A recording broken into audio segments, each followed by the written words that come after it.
Assalamualaikum warahmatullahi wabarakatuh. Perkenalkan, nama saya Rizka Oktaviani Putri dengan NIM 1914224 PBSA semester 6.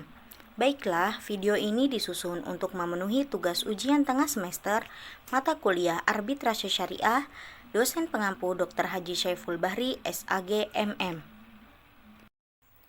Selanjutnya yaitu materi yang ke-6 tentang jenis-jenis arbitrase.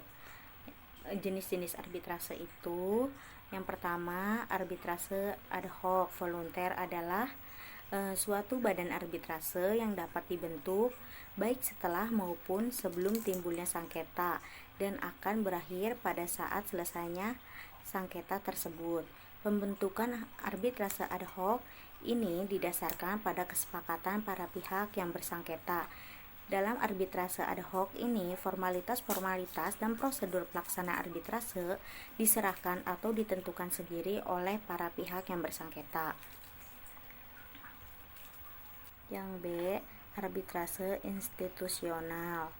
Dalam pasal 1 ayat 2 Konvensi New York 1958, arbitrase institusional ini disebut dengan istilah Permanent Arbitral Body.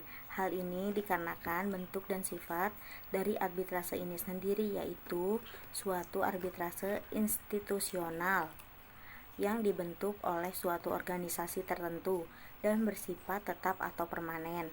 Menurut Gunawan Wijaya, arbitrase institusional adalah lembaga atau badan arbitrase yang bersifat tetap.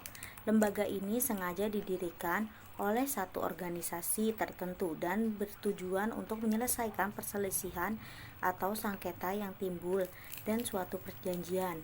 Sifatnya yang permanen dan menetap, dan badan arbitrase institusional ini merupakan suatu pembeda yang utama dari arbitrase ad hoc. Selanjutnya yaitu perbedaan arbitrase ad hoc dan institusional. Yang pertama, arbitrase ad hoc. Adapun arbitrase institusional adalah suatu arbitrase yang dikoordinasikan oleh suatu lembaga. Yang kedua, arbitrase ad hoc dibentuk secara khusus atau bersifat insidentil untuk memeriksa dan memutus perselisihan sengketa tertentu dalam jangka waktu tertentu. Setelah memutuskan sengketa, berakhir pula arbitrase ad hoc ini. Arbitrase institusional adalah arbitrase yang melembagakan yang didirikan dan melekat pada suatu badan atau lembaga institusi tertentu. Yang ketiga, arbitrase ad hoc tidak terkait dengan salah satu badan arbitrase, sehingga tidak memiliki aturan tata cara tersendiri, baik mengenai pengangkatan arbiter maupun mengenai tata cara pemeriksaan sengketa. Keempat, pembentukan arbitrase ad hoc dilakukan setelah sengketa terjadi. Para pihak yang bersengketa yang memilih dan menentukan arbiternya, atau bisa pula meminta bantuan pengadilan untuk mengangkat arbiter yang bertugas memeriksa dan memutus sengketa yang bersangkutan. Selanjutnya yaitu C, kelebihan arbitrase. Yang pertama, perkara melalui arbitrase tidak begitu formal dan fleksibel. Kedua, faktor kerahasiaan proses perkara dan keputusan yang dikeluarkan. Yang ketiga, para arbiternya, para pihak yang bersengketa dapat memilih sendiri. Yang keempat, karena putusnya final dan mengikat. Kelima, adanya kepekaan arbiter atau wasit.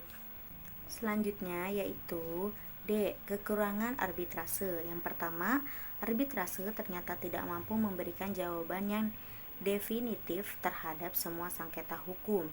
Yang kedua, menurut Komar Kanta Admaja, ternyata arbitrase pun dapat berlangsung lama dan karenanya membawa akibat biaya yang tinggi, terutama dalam arbitrase luar negeri. Yang ketiga, keputusan arbiter selalu bergantung kepada bagaimana mengeluarkan keputusan yang memuaskan keinginan para pihak. Keempat, dalam arbitrase tidak dikenal adanya prosedur hukum atau keterikatan kepada keputusan-keputusan arbitrase sebelumnya. Cukup sekian dari saya, kurang lebihnya mohon maaf.